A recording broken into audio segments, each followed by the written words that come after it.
Well, I think the most important thing about running a company is to remember all the time what a company is. A company is simply a group of people, and as a leader of people, you have to be a great listener, you have to be a great motivator, you have to be very good at praising and looking for the best in people. People are no different from flowers. If you water flowers, they flourish. If you praise people, they flourish, and that's a critical attribute of a leader. There is a very thin dividing line between success and failure. Most people who set up in business without financial backing, they fail at some times in their lives. And I've only just stayed at the right side of that dividing line. For instance, just after we had a record company, I was fed up flying on other people's airlines. I felt that the experience of flying on other people's airlines was an unpleasant one, and I decided to set up an airline. Our bank went into complete panic attack. And when I came back from doing the inaugural flight of Virgin Atlantic's very first flight from London to New York, I came back to find the bank manager sitting on my doorstep and informing me that they were going to close Virgin down on the Monday, and this was the Friday, and that I had 2 days to effectively pay them off the monies that they'd loaned us.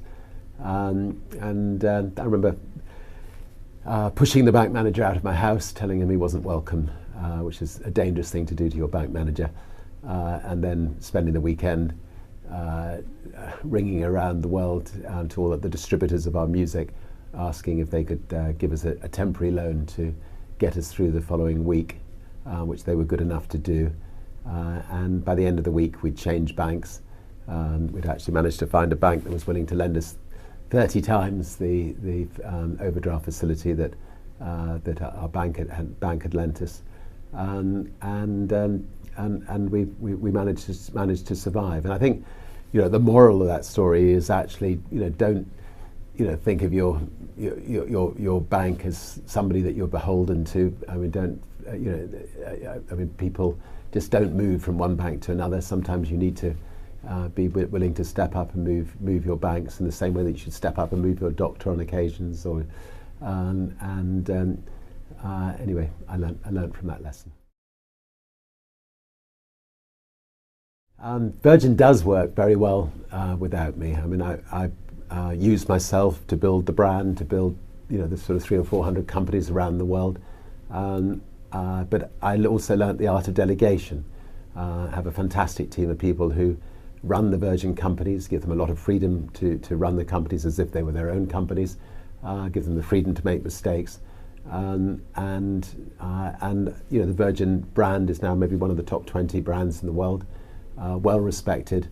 When my balloon bursts, Virgin will continue to flourish.